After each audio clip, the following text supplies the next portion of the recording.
Hello and welcome to the very first episode of Our Story, 250 Years of the United States of America. This daily show will present a complete linear history of our country told year by year across 250 episodes, each one leading up to July 4th of 2026 when we mark 250 years of this nation's history. I'm proud to present this year-by-year retelling, a detailed chronicle of our proud country. In general, we will be selecting two main topics to follow throughout the year and explore the other notable events and landmark firsts, presenting as complete a picture as we can. Today, we dive into 1776, a critical year filled with moments that shape our nation's future. This episode runs a little longer than a standard episode will, as it's packed with events too vital to trim out, so without further ado, this is our story.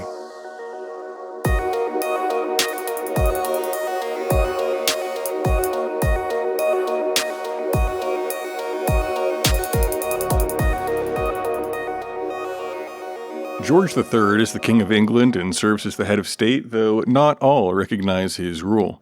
The Second Continental Congress serves as the de facto federation government in America.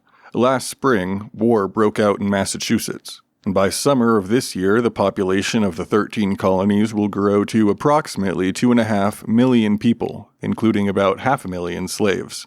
For this small group of early Americans, it is a tumultuous time. And soon, the world will be changed forever.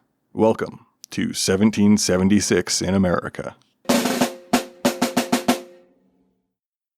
It's New Year's Day in the American colonies, which have been entangled in a multifaceted civil war with Britain since April of 1775. Many colonists are still undecided about pursuing independence. Some, who feel independence from British rule must be achieved, remain unsure that violent rebellion is the best path forward. Others, determined to preserve the status quo, look to assist the incoming British military with their mandate to quash the growing rebellion. Newspapers and pamphlets reprint King George III's speech to Parliament from last summer, a proclamation for suppressing rebellion and sedition. It brands the rebellion illegal, urging loyalists to assist military officers in capturing patriots. America is in the midst of a bitterly cold winter, but even from this very first day of 1776, conflict is escalating. In Norfolk, Virginia, Patriot troops march through a Loyalist-heavy town as they did in December. British Royal Navy ships are anchored in the harbor, and at 3 p.m. they fire on Norfolk, targeting Patriot positions. Landing parties of 50 sailors head for the shore. Some gather supplies, while others burn buildings used for their elevated position by Patriot marksmen. The Patriots fight hard and largely repel them. By dusk, the British shelling stops while fires spread, fanned by the cold winds. Unable to halt the blaze, Patriots loot and burn Loyalist properties for 3 days, ending on the 3rd and destroying over 860 buildings. News of the burning of Norfolk spreads, though early reports clash on who caused the ruin, fueling debate in a conflict where allegiances are still being decided. In Philadelphia, the Second Continental Congress debates the colony's path. For the population of the 13 colonies and beyond, the growing conflict is a cause for stress, though to many it is still a distant threat, only read about, but as of yet unseen. Discussions as to the best course of action for America divides towns, friends, and even families, though day-to-day life continues, and during this harsh winter, nothing is guaranteed. New England farmers are struggling to keep livestock alive in the cold, while southern plantation owners are busy overseeing their enslaved laborers harvesting winter crops like wheat and tobacco. On the 5th of January, the first ever colonial constitution is ratified in New Hampshire. In its preamble, the growing discontent with the British is explicitly mentioned, and the need for self-governance explained, saying, "We have taken into our serious consideration the unhappy circumstances into which this colony is involved by means of many grievous and oppressive acts of the British Parliament, depriving us of our natural and constitutional rights and privileges. to enforce obedience to which acts a powerful fleet and army have been sent to this country by the Ministry of Great Britain, who have exercised a wanton and cruel abuse of their power, in destroying the lives and properties of the colonists in many places with fire and sword. Therefore, for the preservation of peace and good order, and for the security of the lives and properties of the inhabitants of this colony, we conceive ourselves reduced to the necessity of establishing a form of government to continue during the present unhappy and unnatural contest with Great Britain, protesting and declaring that we never sought to throw off our dependence upon Great Britain, but felt ourselves happy under her protection while we could enjoy our constitutional rights and privileges, and that we shall rejoice if such a reconciliation between us and our parent state can be effected, as shall be approved by the Continental Congress, in whose prudence and wisdom we confide. Accordingly, pursuant to the trust reposed in us, we do resolve that this Congress assume the name, power, and authority of a House of Representatives or Assembly for the colony of New Hampshire. This Constitution sets up a method for governance independent of Great Britain and answerable only to the people and to the Continental Congress. New Hampshire is the first state to take such a radical step. Now, there are no individual rights recognized in the Constitution's text, as it serves only as a framework from which further legislation can be passed, and military and government actions are to be decided upon. It's January 10th of 1776, and Thomas Paine publishes his examination of the current state of affairs entitled Common Sense, setting forth his arguments in favor of American independence. This seditious pamphlet is published anonymously, vaguely stating on the cover, "Written by an Englishman." Paine knows, as do many who are sympathetic to his views, that should the author be found out, his body will hang from the gallows as a grim warning of where such thinking would lead. Most colonists consider themselves to be Britons, seeking reform and not independence, but Paine's pamphlet and the discussion that follows fundamentally change the tone of colonists' argument with the Crown. He makes the case that the British system of government is an absurdity, and inevitably leads to the unrestricted tyranny of a monarch. Within months, there will be tens of thousands of copies in circulation. If you go check our X for today, you will find the entire document if you'd like to give it a read. However, to quote a particularly important section, "Europe, and not England, is the parent country of America. This new world hath been the asylum for the persecuted lovers of civil and religious liberty from every part of Europe. Hither they have fled, not from the tender embraces of the mother, but from the cruelty of the monster. And it is so far true of England that the same tyranny which drove the first immigrants from home pursues their descendants still." February arrives and news creeps across the colonies via broadsides and word of mouth. Common sense spreads. Once underground, such ideas now spark open talk, especially in New England taverns and meeting houses. In the more rural South, spring planting limits political chatter, while in Boston, the thousands of British troops patrolling are a daily reminder of the stakes. Paine's writing shifts the debate towards separation, taking what was once unthinkable and helping to turn it into a real possibility in the hearts and minds of early patriots. It's now the 27th of February, and British and Loyalist forces in North Carolina are set to skirmish with Patriot militias at Moore's Creek Bridge. Loyalist Colonel Donald McLeod marches 1,600 men from Cross Creek towards Brunswick to meet British forces. Patriot Commander Richard Caswell, with 1,000 militia, reaches the bridge first, positioning 800 men and 2 cannons in the wood. McLeod, expecting a small force, charges at dawn, shouting support for King George. The Patriots fire their muskets and cannons, cutting them down, and in just 15 minutes, 30 Loyalists die, 40 are wounded, and 850 surrender. Only one Patriot dies, and another is injured. The British leaders face prison or banishment from the North Carolina colony with threats of worse should they return. Soldiers are paroled home in an effort to avoid radicalizing them and given an opportunity to change their allegiance.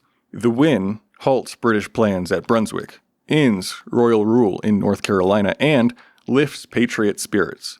Many who are even supportive of the movement are surprised the inexperienced American fighters were so effective, and the victory serves as a massive morale boost, especially in the Carolinas. March begins, and last year's capture of Fort Ticonderoga pays off. On May 10th of 75, Benedict Arnold and Ethan Allen took the fort and seized 78 cannons and mortars. Colonel Henry Knox, appointed by General George Washington, now leads 59 cannons 300 miles from Ticonderoga to Boston, arriving by March 1st. The next day, Washington orders artillery fire on Boston from Lechmere Point. Over 2 days, hundreds of shells hit British lines. On March 4th, Brigadier General John Thomas moves 2,000 troops and 10 cannons to Dorchester Heights under the cover of night, using Knox's guns. By March 5th, they fortify the position overlooking Boston. British General William Howe, with 6,000 troops, sees the threat. Cannons pin his army and fleet. On March 7th, he plans a counterattack, but aborts it due to a storm. On the 17th, 9,000 British troops and 1,100 loyalists evacuate to Halifax, Nova Scotia. This bloodless liberation of Boston by the Patriots brings an end to the 8-year British occupation of the city.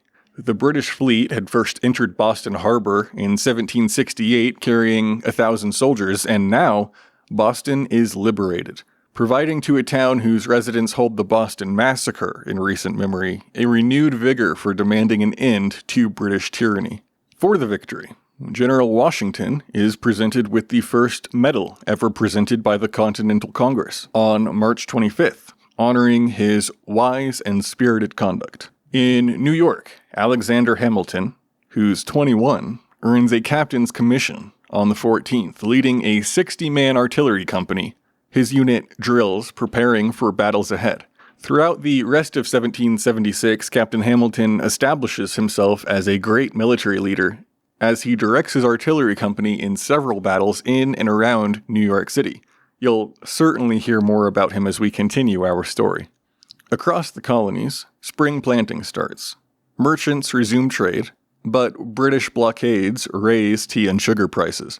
In Baltimore, a March 20th notice praises women for weaving cloth and nursing soldiers, saying, "The necessity of taking all imaginable care of those who may happen to be wounded in this country's cause urges us to address our humane ladies, to lend their kind assistance in furnishing us with linen rags and old sheeting for bandages." The fight for freedom, the cause, is gaining support from a larger and larger base of men and women willing to do whatever they can to aid in the liberation of the colonies from the British, even if that doesn't include carrying a gun.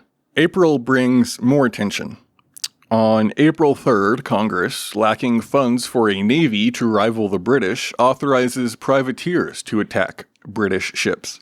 President of Congress John Hancock signs letters of marque saying, "You may, by force of arms, attack, subdue, and take all ships and other vessels belonging to the inhabitants of Great Britain on the high seas or between the high water and low water marks, except ships and vessels bringing persons who intend to settle and reside in the United Colonies, or bringing arms, ammunitions, or warlike stores to the said colonies, for the use of such inhabitants thereof as are friends to the American cause." A British flag, or more accurately the red duster flown on merchant ships, may have as well now been an invitation for looting.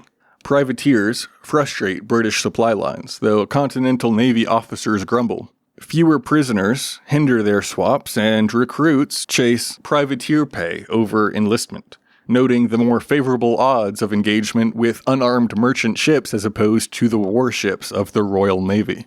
The looting continues, and privateers' success in hijacking ships angers Britain's wealthy merchants, as well as consumers facing higher costs. Denying the legitimacy of the Continental Congress or its right to license privateers under international law, many British lawmakers view the American commerce raiders no differently than they would pirates, and respond to them as such. Now, I didn't know where exactly to fit this in, but I'd like to briefly mention our flag. The American colonies do not have one official flag, and there is no united nation yet. The Continental Congress has not set a standard, so what flies depends on where you are and who's fighting. One of the big players is the Grand Union flag, sometimes called the Continental Colors. It has showed up in late 1775 and early this year, especially with the Continental Army and Navy. It's got 13 red and white stripes that represent the colonies, but instead of stars, it's got the British Union Jack in the top left corner. Then there's the pine tree flag. It's big in New England, especially Massachusetts. A plain white field with a green pine tree in the middle, and sometimes an appeal to heaven scrawled beneath the tree. It's been around since the 1650s and is tied to this region's forests, but by now it has become a rebel symbol. The militia carried it at Bunker Hill, and it's practical for a fledgling civilization because white cloth is easy to dye. Down south, the Carolinas have the Moultrie flag, a deep blue field with a white crescent moon in the corner. Virginia militias fly flags with slogans like "Don't Tread on Me" or "Liberty or Death" on plain fields of either red or yellow, using whatever dye is available. Christopher Gadsden, in particular, pushes for the coiled rattlesnake on yellow, snarling "Don't tread on me." Rattlesnakes don't strike unless provoked, a symbol of the fight with Britain. Sailors hoist it on sloops out of Boston, and it becomes a favorite amongst the fledgling Navy. All of these flags are pictured on our X, so you can check them out and let me know your favorite. On April 4th, Washington writes to John Hancock, planning to march 19,000 troops to New York against a British invasion. He says to Hancock, "I heartily wish the money had arrived sooner, that the militia might have been paid as soon as their time of service expired. As unpaid militia desert the army and greatly reduce Washington's numbers, Congress' inability to promptly pay or adequately supply its soldiers persists throughout the war, yet many local militias drill regularly, motivated not by money but by duty to their homeland and their fellow patriots." On April 12th, North Carolina's Provincial Congress passes the Halifax Resolves, directing delegates to vote for independence, making them the first colony to explicitly authorize their representatives to vote for separation from Great Britain. The sentiment is, of course, shared amongst many in the Continental Congress, but the time is not yet right for their outright declaration of independence, as none of the other delegates are authorized by their constituents to make such a move. It's one that would place all colonies in direct rebellion of the British and put an end to any hope of reconciliation. Washington arrives in New York on April 13th, prepared to fortify against a British fleet due in June, as across the colonies, daily life begins to shift. Northern Loyalists sabotage Patriot trade in the north, while Southern plantations thrive, supplying food amid the escalating war. Farmers and artisans must balance their daily work with military duties, as many adult men serve in local militias, though are desperately working to ensure their families are provided for and their futures secured. Many tasks on homesteads across the colonies begin falling to mothers who must balance education and care for their children with aiding their husbands in tending to their crops and livestock. Enslaved men eye both sides of the conflict. The British offer freedom to those who join their cause, and many take this deal choosing to serve the British to combat the Patriots in an attempt to secure their personal freedom, while no such offer is officially extended from America. Washington, reversing his initial ban, allows free black men to enlist, writing, "As the general is informed that numbers of free Negroes are desirous of enlisting, he gives leave to the recruiting officers to entertain them, and promises to lay the matter before the Congress, who, he doubts not, will approve of it." He was correct, and black men are allowed to officially enlist, though many are already fighting on both sides of the conflict. Planting season peaks. Town meetings and papers buzz with the talk of the possibility of independence, the excitement and fear equally palpable. The success of the Patriots in ousting British troops from Boston has sent shockwaves through both Patriot and Loyalist circles, and for many, Independence, once only dreamed of secretly, is beginning to seem attainable. On May 4th, Rhode Island's Assembly repeals allegiance to Britain, citing taxes choking trade. And soon after, on May 15th, Virginia's convention, the Provisional Revolutionary Government, which has replaced the royal government, votes unanimously to instruct delegates for independence. But there are varying options on how best to preserve liberty and win the clash with British forces. June arrives, and Virginia continues to lead the charge for independence.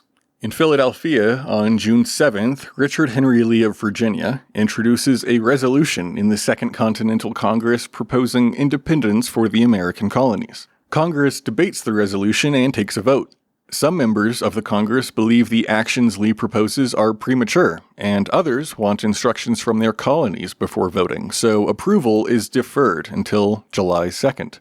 On June 11th, 4 days after Lee's introduction of the resolution, Congress appoints 3 concurrent committees.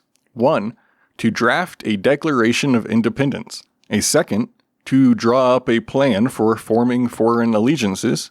And a third, to prepare and digest the form of a confederation.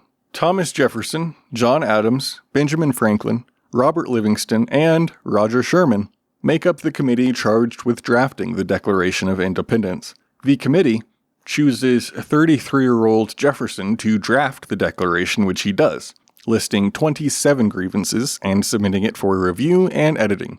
The original draft is in Jefferson's own handwriting, and you can check that out on our X today as well. Now, I'm going to make a point to include as many examples of American inventions as I can, and I can't help but to mention the swivel chair. Thomas Jefferson, who is famed for, amongst other things, his inventiveness, constructed his version of a swivel chair in 1775. Jefferson began with 2 Windsor chairs and cut and joined them via an iron spindle, enabling the seat to swivel on casters that he took from rope-hung windows. This swivel chair is supposedly the chair he used when sitting down to draft the United States Declaration of Independence. As I record this, I'm sitting in a swivel chair and can't help but think I'd get a wink from Jefferson for sharing his taste in furniture. Meanwhile, in New York, Washington is proved right. British warships begin arriving in force, signaling an imminent attack. Warships and some 150 transport vessels arrive carrying 32,000 troops under Howe. Washington's men are awed by the arrival of the British fleet, one of them reportedly remarking that it looks like all London afloat. Washington's defensive plan proves to be flawed. He splits his forces between Brooklyn and Manhattan, preventing easy reinforcement or escape for the patriots across the Hudson and East Rivers. Furthermore, his line atop Guan Heights doesn't cover the Jamaica Pass, a hole that is exploited by British regulars. Tensions rise as people anticipate a major military confrontation, and more men are sought by the Continental Army to bolster their force, though support is wavering in the face of what is seen as overwhelming odds. Critics emerge both in the Army's ranks and in Congress for Washington's tactics and his leadership. On June 15th, Delaware's Assembly declares independence from Britain and Pennsylvania, forming a new state. Thomas McKean and Caesar Rodney, the same 2 men who represented the lower counties in the Stamp Act Congress of 1765, lead the split from Pennsylvania's loyalist-leaning rule. Native tribes like the Iroquois weigh the war. Britain's '63 proclamation protects their lands, prohibiting white settlement west of the Appalachian Mountains, and they fear that with the rejection of British rule, the King's proclamation line protecting their land will no longer be recognized. One representative in Congress, Edward Rutledge of South Carolina, expresses his reluctance to declare independence from Britain in a letter to the like-minded John Jay of New York on June 28th. Rutledge worries whether moderates like himself and Jay can effectively oppose a resolution for independence. He writes, "The Congress sat till 7 o'clock this evening in consequence of a motion of R.H. Lee's resolving ourselves free and independent states. The sensible part of the House opposed the motion. They saw no wisdom in a declaration of independence, nor any other purpose to be answered by it. No reason could be assigned for pressing into this measure but the reason of every madman, a show of our spirit. Despite his fears, as the support grows for the declaration, Rutledge agrees to vote in favor of it to present a unified appearance. July begins, and on the 2nd, Congress approves Lee's resolution. 12 colonies vote yes, while New York abstains, lacking instructions. Lee's resolution, entitled The Resolution for Independence, is the formal assertion that the 13 colonies, then referred to as the United Colonies, are free and independent states and separate from the British Empire. The resolution is brief. It reads, "Resolved that these united colonies are and of right ought to be free and independent states, that they are absolved from all allegiance to the British Crown, and that all political connection between them and the state of Great Britain is, and ought to be, totally dissolved.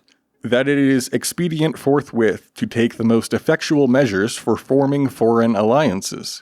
That a plan of confederation be prepared and transmitted to the respective colonies for their consideration and approbation." This short resolution is what creates our United States of America. And the next day, July 3rd, John Adams writes to his wife saying, "The 2nd day of July 1776 will be the most memorable epoch in the history of America. I am apt to believe that it will be celebrated by succeeding generations as the great anniversary festival. It ought to be commemorated as the day of deliverance by solemn acts of devotion to God Almighty. It ought to be solemnized with pomp and parade, with shows, games, sports, guns, bells, bonfires, and illuminations from one end of this continent to the other, from this time forward forevermore. You will think me transported with enthusiasm, but I am not. I am well aware of the toil and blood and treasure that it will cost us to maintain this declaration and support and defend these states. Yet through all the gloom, I can see the rays of ravishing light and glory. I can see that the end is more than worth all the means, and that posterity will triumph in that day's transaction, even although we should rue it, which I trust in God we shall not." News of the act is published in the Pennsylvania Evening Post and later in the Pennsylvania Gazette. Jefferson's final draft of the Declaration of Independence contains a preamble, a list of grievances, and a formal Declaration of Independence. And so it is that on July 4th, 442 days after the first gunshots of the American Revolution were fired at Lexington and Concord in Massachusetts, the Continental Congress officially adopts the Declaration of Independence. The dramatic words of Lee's July 2nd resolution adding to the closing. The declaration is sent to a printer named John Dunlap. Dunlap prints 200 broadsides by July 5th bearing only Hancock's name as he serves as president of Congress. On July 8th, Colonel John Nixon reads it publicly at Philadelphia's State House, now known as Independence Hall, to a crowd that cheers upon his completion. As it is so fundamental to our story, we'll take a moment and read the full declaration here. The unanimous declaration of the 13 United States of America. When in the course of human events it becomes necessary for one people to dissolve the political bands which have connected them with another, and to assume among the powers of the earth the separate and equal station to which the laws of nature and of nature's God entitled them, a decent respect to the opinions of mankind requires that they should declare the causes which impel them to the separation.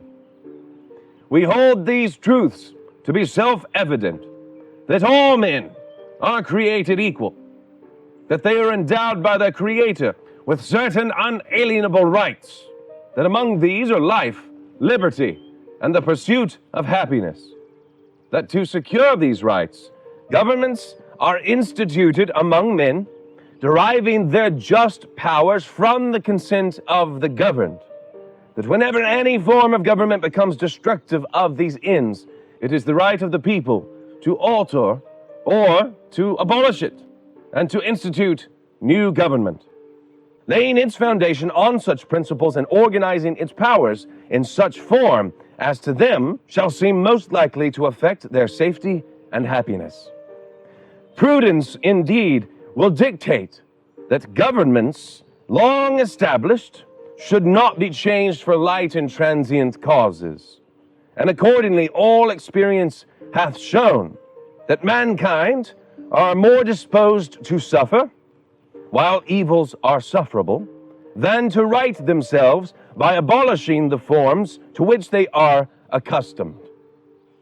But when a long train of abuses and usurpations, pursuing invariably the same object, evinces a design to reduce them under absolute despotism, it is their right, it is their duty to throw off such government and to provide new guards for their future security.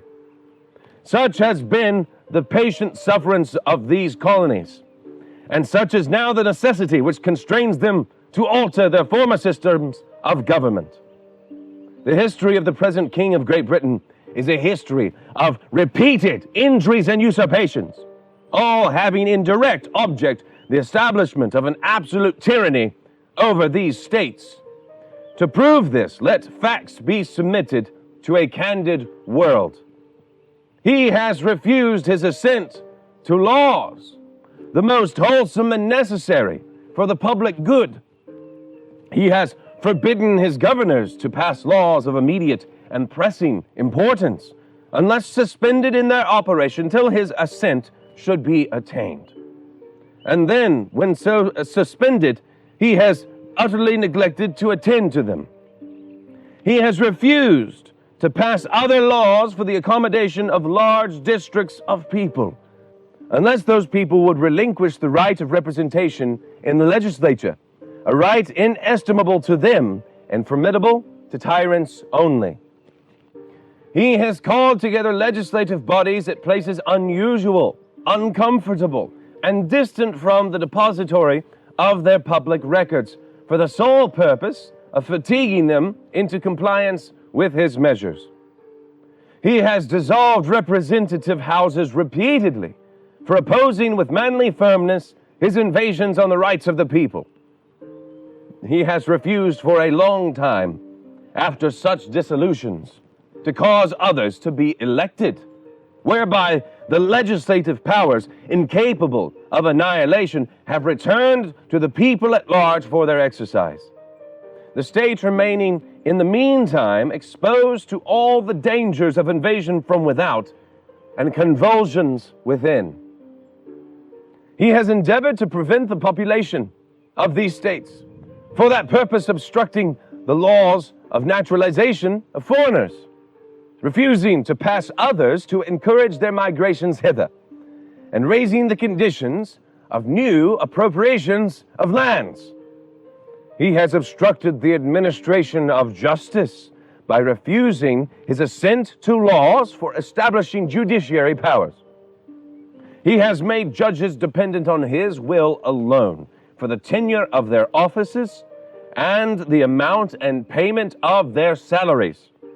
He has erected a multitude of new offices and sent hither swarms of officers to harass our people and eat out their substance.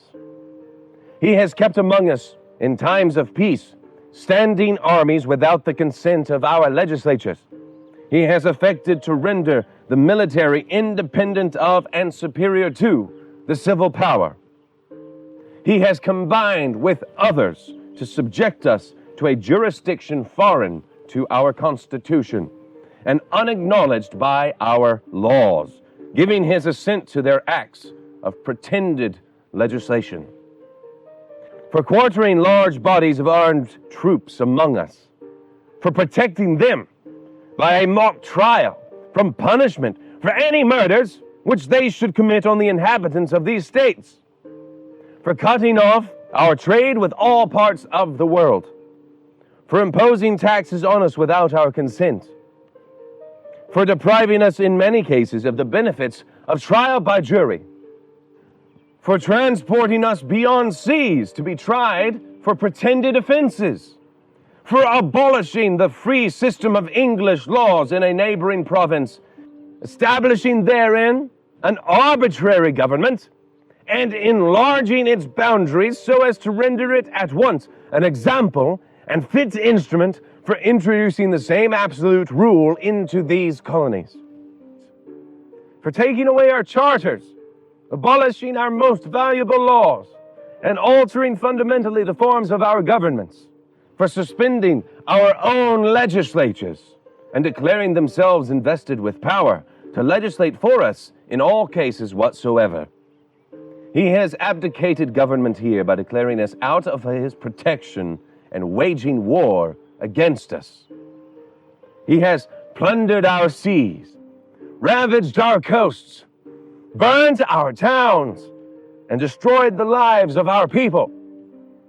He is at this time transporting large armies of foreign mercenaries to complete the works of death, desolation, and tyranny already begun, with circumstances of cruelty and perfidy scarcely paralleled in the most barbarous ages, and totally unworthy the head of a civilized nation.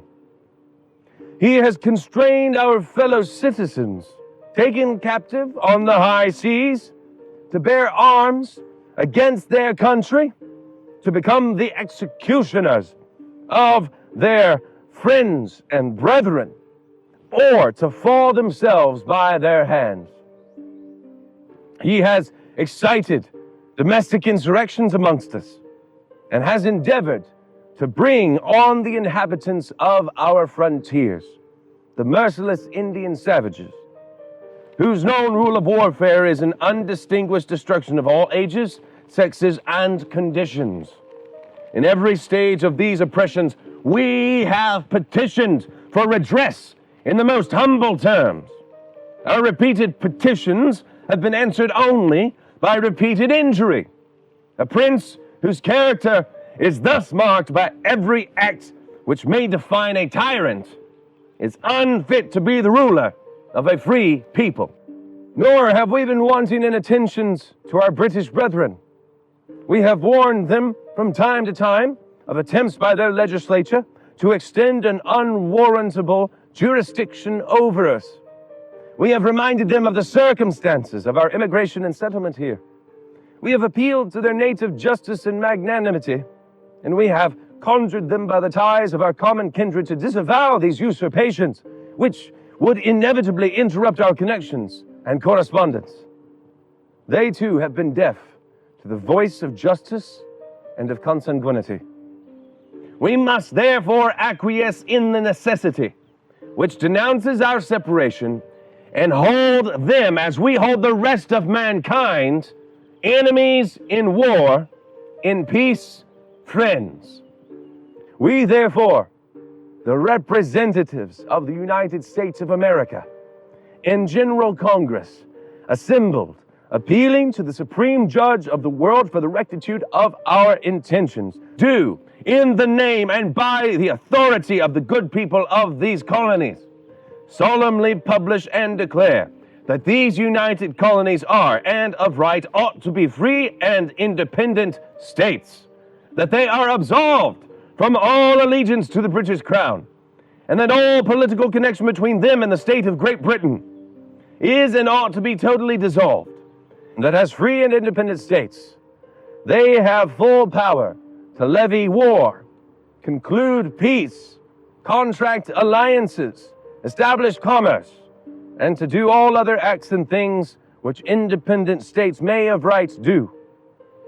And for the support of this declaration, with a firm reliance on the protection of divine providence, we mutually pledge to each other our lives, our fortunes, and our sacred honor.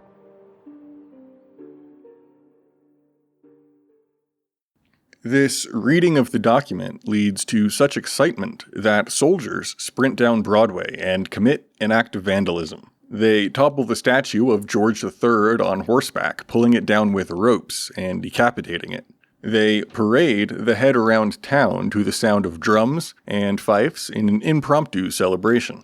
New York approves it on July 9th, and 10 days later, Congress resolves that the document be engrossed. Timothy Matlack is selected to engross the unanimous Declaration of the 13 United States of America for his steady hand and impeccable penmanship. Matlack has already penned the petition sent by the First Continental Congress to King George in 74, the Olive Branch Petition from 75, and George Washington's formal commission as Commander-in-Chief of the Continental Army. All 13 colonies now back the Declaration, and public readings spark celebrations and violent riots target Loyalists. Across the colonies, everyday life continues, though for some, with a renewed sense of optimism for the future. Farmers tend to their fields attempting to ensure that enough food is available for the army, blacksmiths forge weapons to be used in the war, and women sew uniforms for soldiers. The War for Independence now becomes a national effort.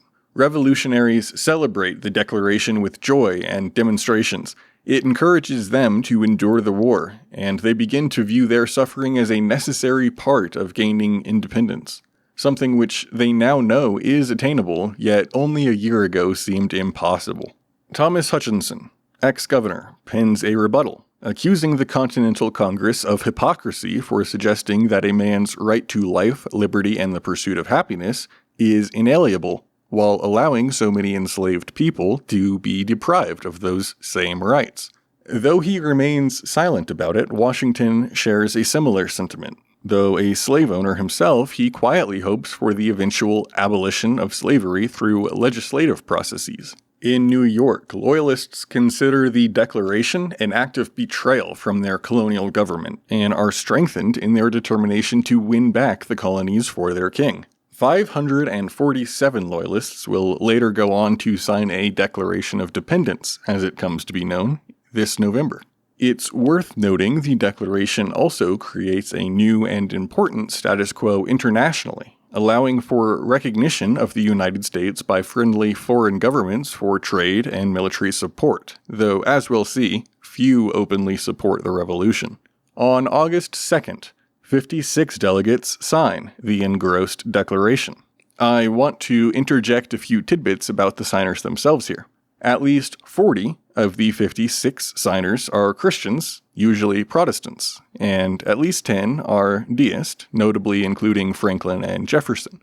It's likely the remaining signers share one of these two belief systems, though there just aren't documented statements from them expressing that. 25 are, or previously were, lawyers, making that the most common occupation amongst the signers. Nearly all the signers are American-born, but Francis Lewis was born in Wales, Button Gwinnett and Robert Morris were born in England, John Witherspoon and James Wilson were born in Scotland, and George Taylor, James Smith, and Matthew Thornton were born in Ireland. On average, the signers lived to be 66, with Charles Carroll remarkably living to 95 years old. On average, the signers have over 6 kids, with Braxton Carter holding the record at 18 children. The average age for a signer is about 44 and a half. Benjamin Franklin is the oldest at the time of signing, at 70 years old, and Edward Rutledge from South Carolina is the youngest at just 26. Signing despite his previous hesitation to support the resolution in order to give the impression of a unanimous Congress. Generals George Washington, John Sullivan, James Clinton, and Christopher Gadsden, as well as Governor Patrick Henry and John Jay, are absent at the signing due to engagements elsewhere in the colonies. Other founding fathers, James Madison and Alexander Hamilton, don't sign as they are not yet in Congress. They are 25 and 21, respectively, at the time. News travels slowly and finally hits London around August 10th. Britain bristles at this clear escalation in the conflict. 2 days later, Washington writes Major General Charles Lee that the Continental Army's situation has further deteriorated due to an outbreak of smallpox, the lack of proper shelter from the weather, and problems with desertion. British General Howe lands his 32,000 troops on Long Island on August 22nd, and 5 days later, the Battle of Long Island unfolds. 15,000 of the British attack the 10,000 patriots at Brooklyn Heights, and by noon, there are 1,000 American casualties and 400 British. Later in the week, Howe outflanks via Jamaica Pass, and Washington orders the retreat. The British chase Washington's army, including Alexander Hamilton's New York Provincial Company of Artillery, across the Hudson River and into New Jersey, where Howe halts, hoping for talks in an attempt to end the rebellion peacefully, instead of forcing the colonies into submission by executing Washington and his officers as traitors. On August 30th, General George Washington gives the New York Convention 3 reasons for the American retreat from Long Island, trying to make sense of the defeat to the men representing the Americans he wished so earnestly to serve. That same day, he rejects Howe's proposal. To patriots, submission is not an option. The words of Patrick Henry surely echo in the hearts and minds of the determined American fighters, "Give me liberty or give me death." In occupied cities, British troops impose curfews and quarter in private homes, angering civilians. Meanwhile, families in rural areas continue their harvests, but the war makes trade and communication increasingly difficult. It has now become unavoidable. The war and the stakes of living in a country at conflict affect everyone in some way or another. Distrust of local institutions and even of community members grows as these perilous times cast their shadow on daily life.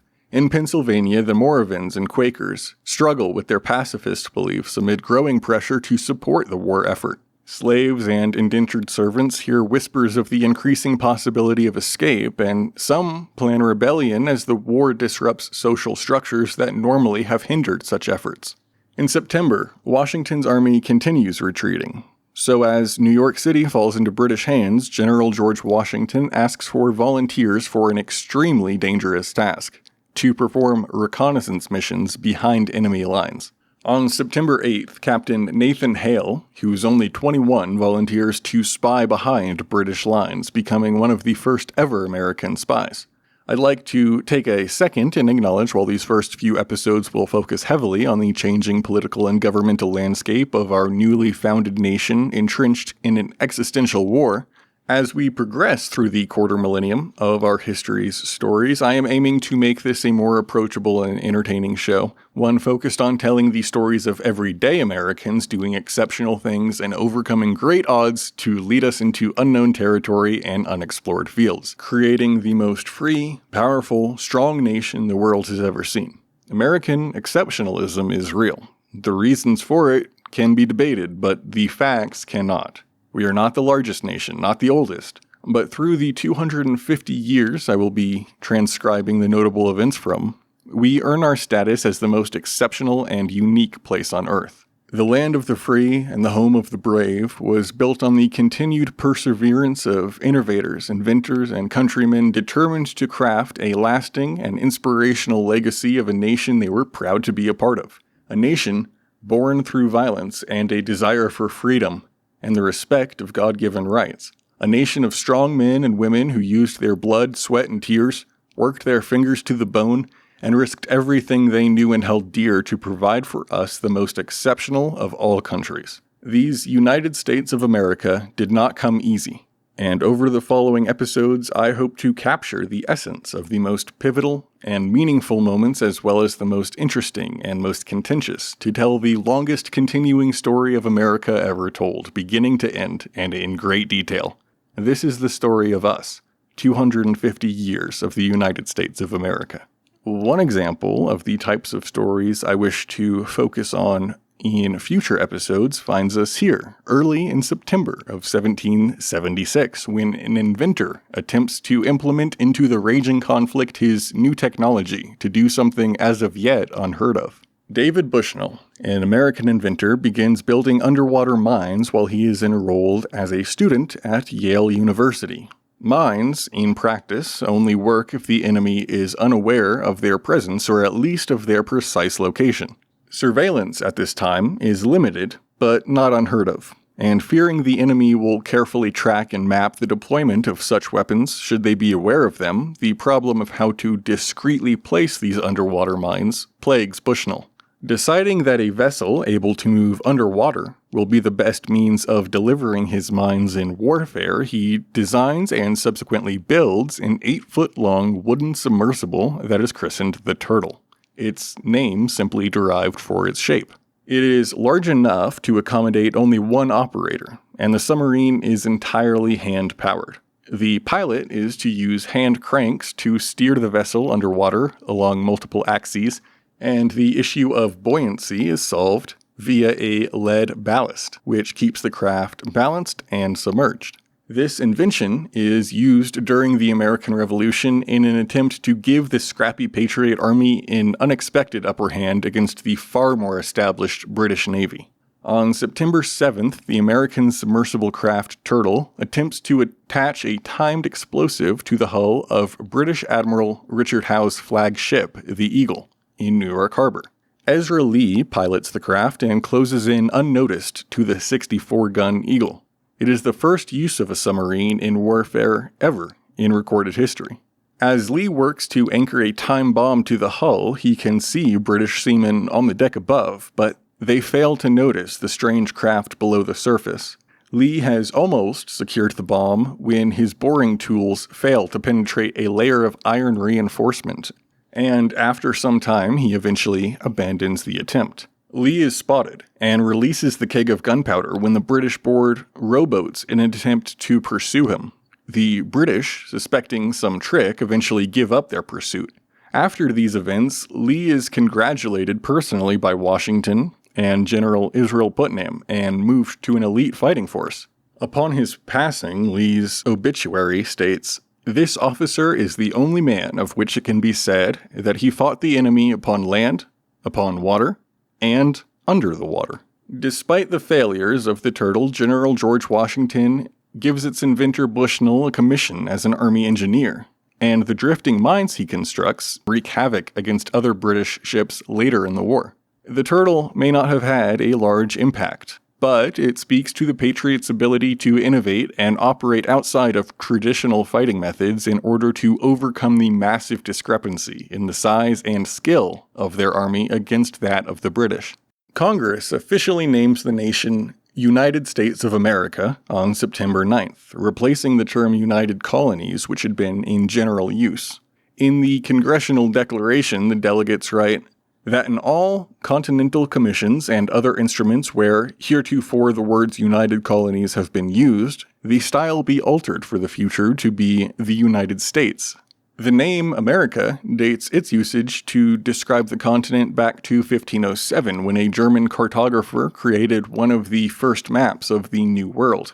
Amerigo Vespucci, an Italian explorer, vital to the European understanding of the lands discovered by Christopher Columbus, is the namesake, switching the Latinized version of Amerigo's name Americus to the feminine form America, as is the custom when referring to land masses and ships. Benjamin Franklin, John Adams, and other congressional representatives accept General Howe's offer to negotiate peace and reopen talks on Staten Island. The negotiations fall through on September 11th, as independence remains a non-negotiable term for the Patriot leaders and is a non-starter for the British. Meanwhile, Nathan Hale has been busy gathering information on the British troops in New York as they fully take control of the city. A fire, known to history as the Great Fire of New York, erupts on the 20th, and the British blame the Patriots, coincidentally discovering Hale the next day. Hale is captured while sailing, trying to cross back into American-controlled territory, and is personally interrogated by General Howe. When it is discovered that he is carrying incriminating documents detailing British plans, Howe orders his execution for spying to be carried out in the morning. Legend has it that Hale's final words are, "I only regret that I have but one life to lose for my country." And while it's unlikely that he actually said that, it's a pretty great message. October deepens shortages as autumn cools the weather and shortens days in America. Armies forage what's left of farmers' crops, and British blockades choke foreign trade. Women take on greater roles in the communities, managing businesses, writing political pamphlets, and nursing wounded soldiers. Enslaved people face increased surveillance as fear of uprising grows, and slave owners drafted to fight often either compel or promise freedom to serve in their stead. Those that agree and do survive, however, are rarely given the promised freedom. On October 11th, Benedict Arnold's 15 gunboats face Sir Guy Carleton's 25 ships at Valcour Island in Lake Champlain. Arnold loses 11 vessels and 80 men, while Britain loses no ships and only 40 men. The 2-day fight does, however, delay Carleton's advance, giving the Patriot ground forces adequate time to prepare a crucial defense of New York. On October 26th, just 1 month after being named an agent of diplomatic commission by the Continental Congress, Franklin set sail from Philadelphia to France on a mission to secure aid. The American Army prevents a rout at the Battle of White Plains on the 28th, and reports of the effective resistance encourages support for the revolution and boosts morale of the Patriot forces. King George III speaks on October 31st, noting the declaration's defiance and vowing further action. In his address, he says, "For daring and desperate is the spirit of those leaders whose object has always been dominion and power, that they have now openly renounced all allegiance to the crown and all political connection with this country." November chills the land. Winter preparations are ongoing, with families preserving food and repairing homes for the cold months ahead. Many worry about shortages of salt, flour, and cloth. In cities under British control, Patriot sympathizers operate in secret, spreading news and aiding their resistance. On November 16th, 7,000 British troops take Fort Washington in a massive blow to the Continental Army. 2,837 Patriots are captured and 59 killed, while Britain loses 128 men. The British move to consolidate control over New Jersey, and Loyalists grow more confident that they have backed the victor. Patriot prisoners face a grim fate. Many die from food and water deprivation, as well as disease aboard the British prison ships that are anchored in the New York harbor. On November 21st, Washington orders Charles Lee, who is second in command of the Continental Army, to send 5,000 men to New Jersey. Despite Washington making clear his need for Lee's reinforcements, going so far as to say, "We have not an entrenching tool and not above 3,000 men, and they much broken and dispirited not only with our ill success, but with the loss of their tents and baggage, I have resolved to avoid any attack, though by doing so, I must leave a very fine country open to their ravages." Lee delays in departing and crossing New Jersey to the Delaware River, where Washington impatiently awaits the arrival of his reinforcements. He responds, "I have received your orders and shall endeavor to put them in execution, but question whether I shall be able to carry with me any considerable number, not so much from a want of zeal in the men, as from their wretched condition with respect to shoes, stockings, blankets, etc., which the present bad weather renders more intolerable." On December 13th, about 3 weeks after Washington's orders, Lee, who has since abandoned his men seeking female company, at Widow White's Tavern, is captured by 25 British dragoons while still in his nightdress, and his 5,000 men falter. Washington and his troops are camping at Fort McConkey's Ferry and are still reeling from New York's loss, facing increasingly waning morale. 11,000 volunteers have quit since September. Shoeless fighters wrap their feet in rags to stave off frostbite and ration food. The fight for the United States isn't over, but many silently fear it will be soon. Doubts swirl in the hearts and minds of the American people, and enlisted men will soon be free from their contracts of service, which end in just under 2 weeks. Washington knows that without an upswing in morale and a significant victory, the American Revolution will come to a swift and humiliating end. Thomas Paine is similarly aware of this pivotal moment. His common sense was the battle cry that began the revolution in earnest for many brave patriots, and in this crucial moment, Paine again rises to the occasion, inspiring American patriots. With his new pamphlet, American Crisis, he delivers words that some say salvage the revolutionary effort. In it, he writes, "These are the times that try men's souls. The summer soldier and the sunshine patriot will in this crisis shrink from the service of his country. But he that stands it now deserves the love and thanks of man and woman. Tyranny, like hell, is not easily conquered. Yet we have this consolation with us, that the harder the conflict, the more glorious the triumph." When these phrases appear in the pages of the Pennsylvania Journal for the first time, Washington commands that it be read aloud to his dispirited men. The rousing words have their intended effect. The weary troops muster their remaining hopes for victory, and many look to their leader Washington for what's next with renewed spirits. So it is that on the night of Christmas, December 25th, 1776, Washington implements a bold plan. A four-pronged attack on Trenton's 1,400 Hessians. Washington, crossing through the raging storm that night, relies on good boats and able men. Most of the American force is transported in strongly built Durham cargo vessels, which are 40 to 60 feet in length. Ice and wind foil 3 of the early morning crossings, and only 2,400 men are able to cross the Delaware. At 8 in the morning, 2 columns strike. The air fills with smoke and the sound from the artillery and muskets, and by 9:30 the Hessians are subdued. 4 Americans die that morning, along with 22 Hessians, although several hundred escape. 918 are captured. One of the Hessian leaders, Rahl, lies dying from wounds received during the battle and asks Washington, who had come to receive his surrender, to treat his captured men with humanity. Washington withdraws, lacking men and arms to hold Trenton. And while the victory is not particularly significant from a strategic point of view, news of Washington's initiative raises the spirit of the American colonists, who were growing increasingly fearful that the Continental Army was incapable of victory. Another success a few days later at Princeton proves to the American public that their army is indeed capable of victory and worthy of their support. The image of the ragged farm boy patriots defeating foreign mercenaries has become ingrained in the American zeitgeist.